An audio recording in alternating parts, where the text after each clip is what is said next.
I made it back, y'all. The interview was like an hour, and honestly, I would say I think it went pretty well. Obviously, there's a well, let me not say obviously. There were a few things in my portfolio that she wanted me to change. So, just hold on. She gave me a lot of feedback. She wanted me to like color in a lot of the stuff that I had drawn. For example, like say it was like line work like this. She was like, you could color that in with like color pencil or watercolor or whatever. She wanted me to hand redraw some of the stuff I did digitally. She was like, we don't really care that much about like digital stuff. Most tattoo shops won't care because it's not that transferable. So I just need to redraw some of the things I drew digitally by hand. So that way it shows that I have the skill. I feel like, this is just my opinion inserted, I feel like it's a bit of poppycock or whatever the word is, because I'm like, I'm sorry, my drawing when I first started digitally drawing was trash, to be frank. And it was because I already knew how to draw, and drawing digitally has like a learning curve, and it's kind of difficult figuring out like which pens and pencils will work best for you, and like how to layer things and how to draw things. And it still requires the technical skill of drawing, because like you still need to add dimension and color and shading and things like that, and like picking the right colors by hand, in my opinion, it's a lot harder than just like shading with a color pencil, because with the pencil, I can kind of control the amount of pressure and make it lighter or darker, and like kind of erase it or whatever to lighten it and give it that appearance of like being 3D. It's a lot harder, in my opinion, to make something look three-dimensional digitally. But again, this is just my inserted opinion. She said no cartoons unless by hand or color. Again, I had drawn some cartoon things digitally, so she was just saying that I should draw them by hand, and then color them in was the other thing.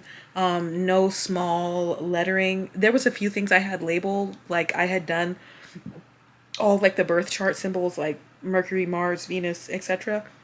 And I had written underneath them Mercury, Mars, Venus, blah blah. And she was like, you don't need that, like get rid of that. And I was like, oh, that was just for me, so that way I remembered which symbols were which. And she was just like, yeah, well, not in your portfolio. So if you have anything that is just for you and is not necessary for the portfolio, I would say take it out, because clearly they don't care about the lettering in that regard. No small line work. She was saying like a lot of the stuff that I had drawn, let me not say a lot, a few of the things I had drawn were like more complex in how I had drawn them. And she was like, that just shows like that you don't know that that won't transfer well when it comes to tattooing. And it's funny that she says that, because that was actually the first lesson I learned when I practiced with the gun however many days ago. And I have that footage. Yeah, when I was trying to draw some of the things that I had drawn digitally and tattoo them, I was like, oh yeah, like instantly I was like, this is not working, because I drew this way too small, or it's too many lines, too many details. So I did know that already, but I didn't have enough time between when I had practiced tattooing and this appointment to like go back and change the things I had drawn. So anywho, something to fix. Add original then digital. She was saying like, because I had brought my sketchbook too, and she likes the things I had in my sketchbook. She was telling me to tear them out of my sketchbook and put them in my portfolio. I told her, I was like, that's really hard for me, because like I like to keep all of my things in one place, and it's very hard for my mind as someone with, let's just say, neurodivergent. I don't like to tear pages out of my sketchbook. I like them all to stay in there. I feel like the only way I would tear something out of my sketchbook is if like I hated it and I didn't want to see it. But I typically don't like just tearing things out. So that'll be a bit hard for me to do, but clearly if I want the job, I'm going to have to do that. So I'm going to have to tear pages out of my sketchbook and add them to my portfolio. And she said to put them beside the digital things. I had like included a picture of the stuff that I had hand drawn next to the digital version of it, and she was like, if it's a photograph, they can't tell if it's been manipulated, the photograph. And I was like, I guess so. Yeah, I just have to include the original so they can say it's not photoshopped. could just trust people, but I know you can't trust everyone. So, like I said, the no small details.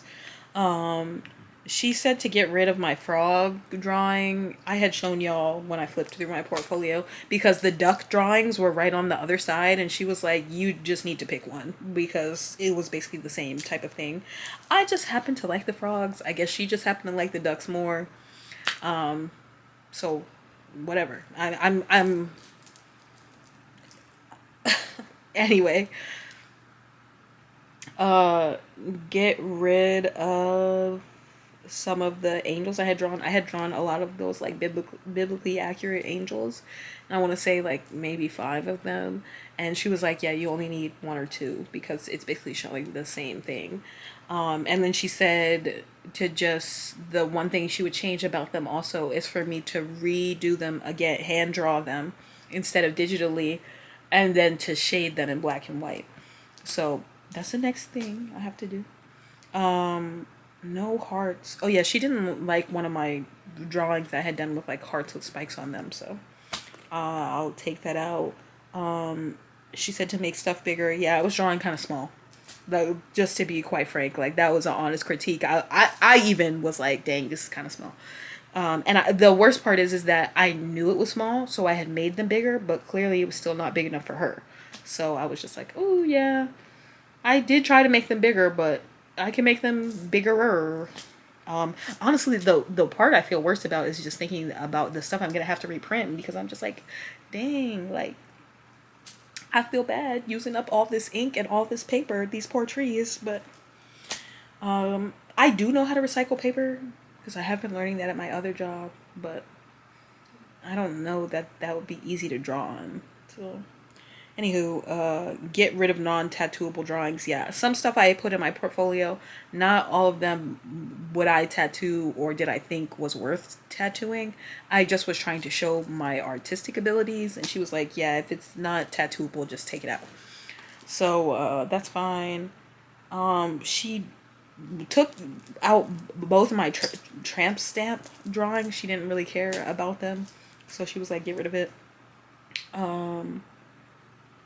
She told me from like my Valentine's Day flash, she only liked the blunt and the lighter. So she was like, get rid of the other stuff that I had on there, which was just like the candied hearts and a mushroom and an eye. And I don't even remember what else. Honestly, it's in the beginning. I don't even know why I'm trying to remember. Oh yeah, the kiss and the bow and arrow, or I should say bow and pitchfork, because that's what I did. And then she told me I needed to do lettering by hand, and then she told me which fonts. She recommended the Old English font and typewriter font, and then she said any cursive font, and then she said it should be upper and lowercase and numbers 0 through 9. So those were all of the critiques. It's a long list, but all of them pretty practical in that they want to see more technical skill by hand, by pencil.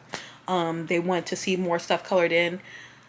The only reason why I didn't really color in stuff is because I don't really care about color. Like, if you see my tattoos, like, they are all outlines. Like, there is some shading, some stippling, but I don't have any color tattoos, like not even red ink. All of my tattoos are black.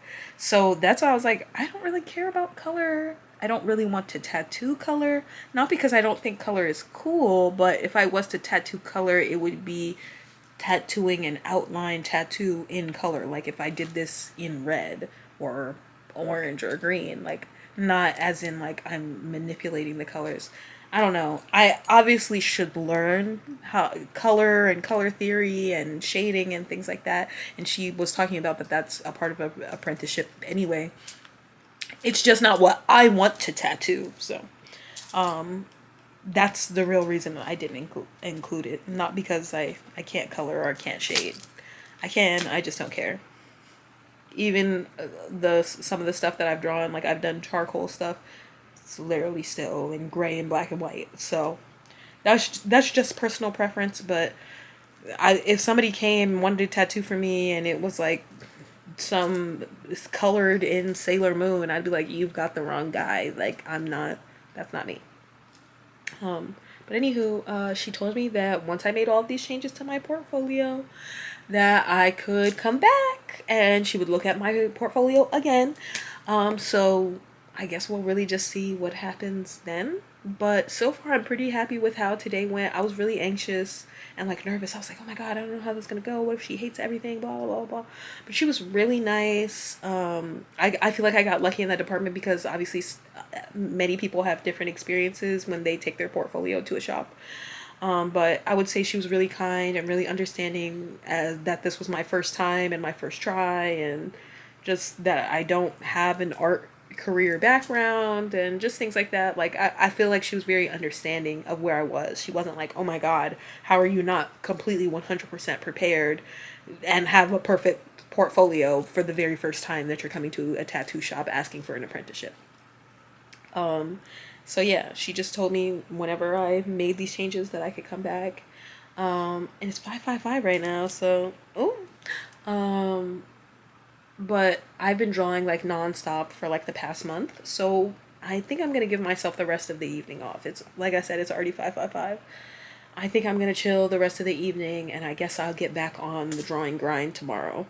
I'll probably start with like the stuff that I feel like is easy to fix, like saying that I should transfer some of the digital stuff to hand drawing, and like the font stuff, and like removing things or making things bigger. I'm gonna try to go slow, cause me, I'll just try to check off everything off this list. Check, check, check, check, check, check. And while I think to some degree she might appreciate that, like if I was able to come back in a couple of days and be like, oh my gosh, you fixed all of these things that I told you to fix so quickly. But at the same time, does she really care that much? Like the anxious person in me is like, now, now, now. And I read that once before. They were like, if something feels urgent, that's typically your anxiety, not your intuition. So I I think that I'll give myself at least minimum a week to fix all of these things before heading back. Also, it was like a 40-minute drive. So who's trying to make that 40-minute drive back there? And I did a rushed, crappy job fixing the things in my portfolio, and then she's telling me to fix other stuff, or is just like, oh, actually, I don't even want to see it again. Like, so I don't know. She was saying during the interview, like, you'll have to go to a shop sometimes again and again and again and again. And I was like, is that your way of saying you want me to come back here again and again and again and again? I don't know. So I think it's a great shop. I think it's a great environment. It's only female tattoo artists. It's female owned. And obviously that's kind of what I'm looking for. I want something queer, black, and female friendly, even though I'm non-binary. But I know what I'm presenting as to other people in the world when they're taking on my physical appearance.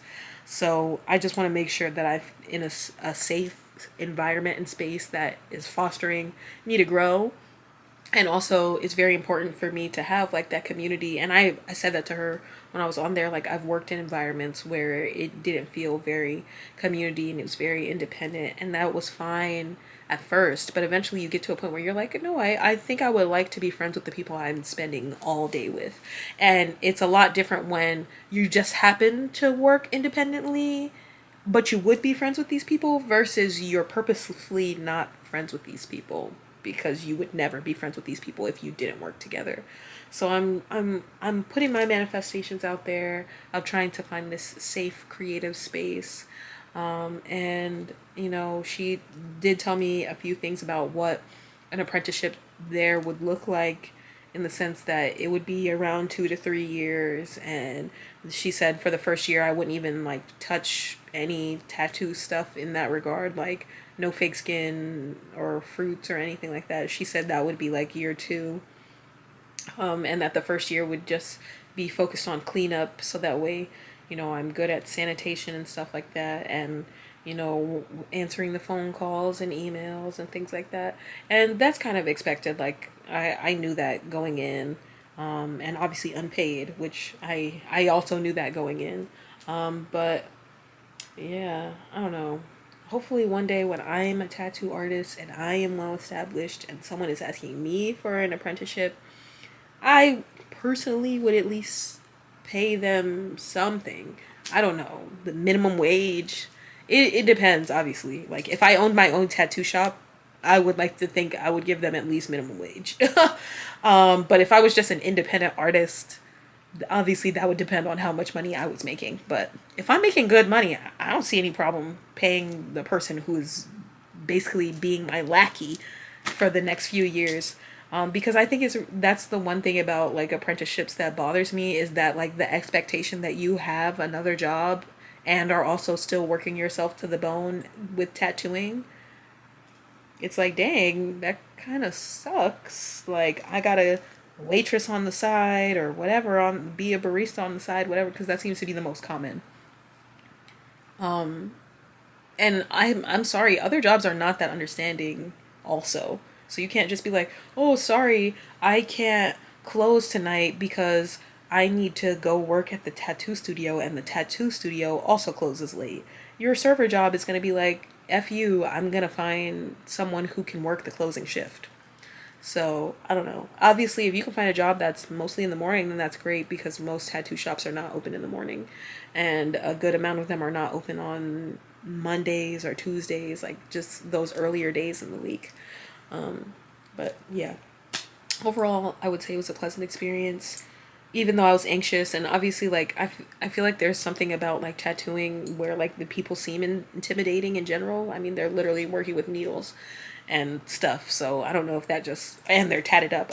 So I guess it's just like a societal thing to think that they would be like scary. But she like told me, as like a black woman, she was like, to be frank, like, you're gonna have it harder than most people. And that's not surprising to me either. I literally experienced that in the everyday world, so that's not a shocker to experience that in the workplace. But it's definitely good to know and hear again. And she was telling me things about like working in male shops, and like how a lot of the time they'll hire female apprentices just because they want to sleep with them. So to just be careful about that. So I feel like she was giving me a lot of advice on like applying in general. I don't know. She told me they're not looking for an apprentice. They already have two. But the fact that she was saying like to keep coming back and stuff like that, I'm hopeful that it means that she wants one. So I don't know. I guess I'll find out. But I would say she was very active with her apprentices while we were even having this conversation. Like, they were able to come over and ask her questions, like, which shade of blue ink should I use, and is this placement okay on this person's arm, and stuff like that.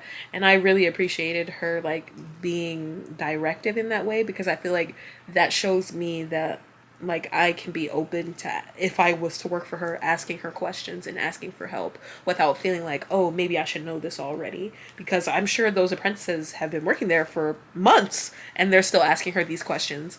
So I'm just like, that's great. Not even just months, because one of them that I talked to was literally on their third year. So but yeah, I'm pretty happy about it. I'm excited.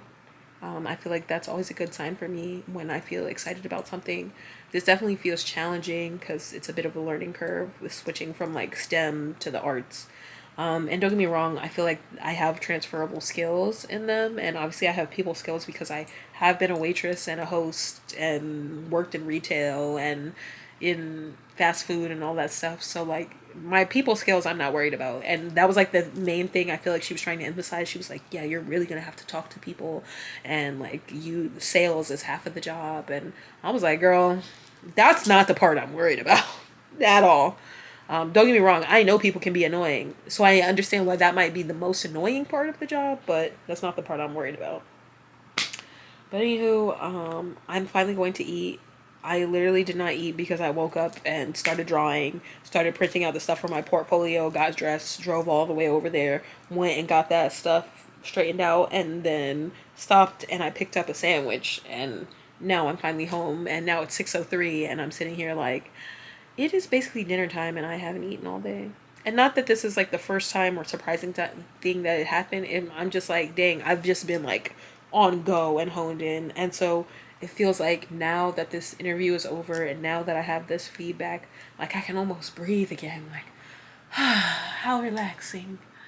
And don't get me wrong, there's still a little tiny bit of pressure, because in the back of my mind I'm thinking you have all of these corrections you need to make. But I'm glad that I at least like got over this first hump. And she was telling me that like once I fix these things in my portfolio, I should be able to take it to any shop. So even if she is absolutely like, no, we're not accepting anyone, when I was saying you should go back to a shop multiple times, I wasn't talking about my shop.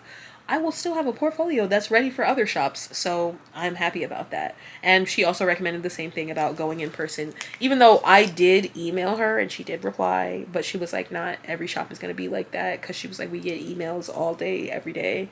And so she was like, your best bet is going to be going in person, which isn't surprising, but I can't say that I was necessarily 100% ready with my portfolio when I emailed her, so I wasn't even really expecting much when I sent this email. So it was, but hey, it still landed me in this position. So I wouldn't say it doesn't work. I would say it won't work for every shop. And like the other shops that I reached out to actually did reply to me as well. And one of them I got like a really lovely, nice response, and they were really kind and sweet and helpful and gave me a bunch of tips, even though they're not accepting any apprentices. And the other one, I told you, just said that they would be in touch shortly. Don't know what shortly is. So I did get responses. Oh, and then I asked one independent artist, and she was like, no, I'm not taking apprentices. And so I understand that. And then there was one other person that was an independent artist, and they haven't responded. And that's the only person that hasn't responded. Everybody else responded. All of them with no, except for this tattoo shop, which was like, no, but I'll look at it. So it's worth it if you want to. And then even if they don't reply, you can still go in person and be like, yeah, I sent you guys an email to whatever. I'm not really trying to give advice on this because obviously I just got started. This is my first time going into a shop. But I would say maybe don't take everything so like serious. I feel like that's what I'm thinking is like, I feel like some people like fear monger in the tattoo community. Like, no, you absolutely should never DM a tattoo artist. That's not true. I'm sorry. They replied. They had no problem answering my questions. Like, I think it's just some people that are like that. And I think that sometimes we get this idea that it's most people. If it is most people, then I've just been really fortunate in that the people that I reached out to were not a part of that most people group. But yeah. Anywho, that's all for now. I'm tired, I'm beat, and I clearly have a lot of drawing ahead of me, but I think I'm going to conclude this video here. Thank you so much for being a part of this journey, but clearly I still have a lot more journey to go. So this is where I'm at right now. And she did tell me that this was too flimsy, like, and it is giving folder, I'm not gonna lie.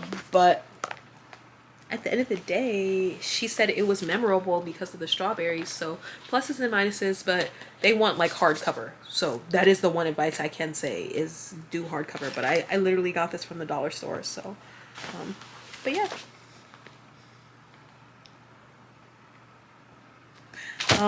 That's just for the thumbnail. But yeah, I've concluded this video now. I hope you have a blessed day, and I'll see y'all the next time. Bye. Hi, this is me from the future. This video is back from April. It's November now. Like I said in my last video, I think at the end, just in text, I did end up starting my apprenticeship, but not with the studio that these videos are about.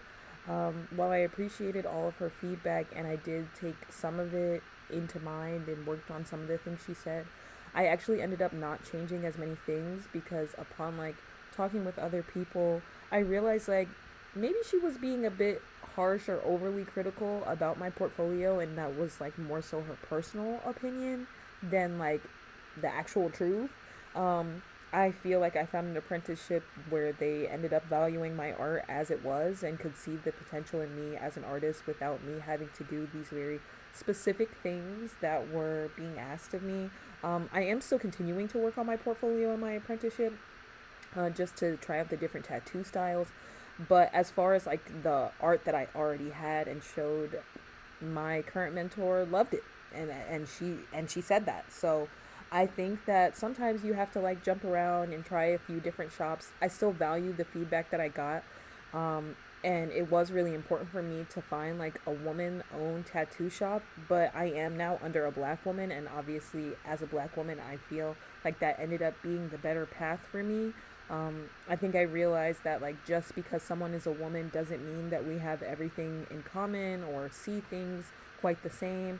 And so that's not to like bash that tattoo shop or anything. Like, it definitely gave me a good sense of confidence of like where my art was and what I needed to improve.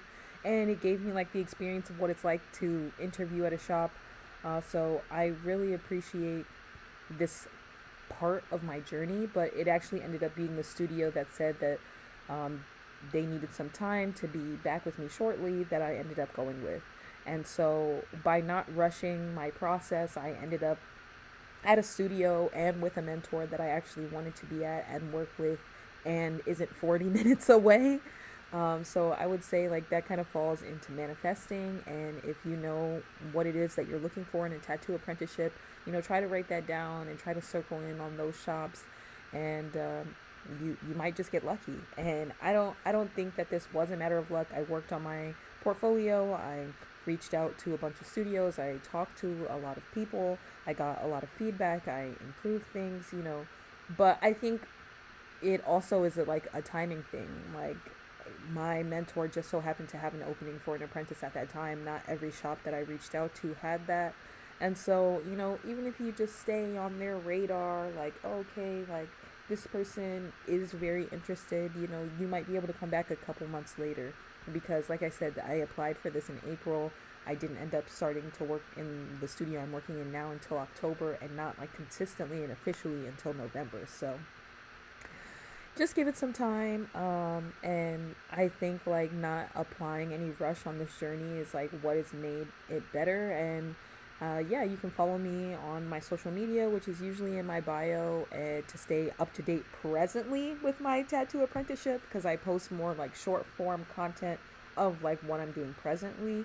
I'm a few months behind on my long form content, as you can see. But yeah, thank you for watching this journey. I hope this content has been interesting, and I will continue to post tattoo content because I'm a tattoo apprentice. So I'll see y'all again. Bye.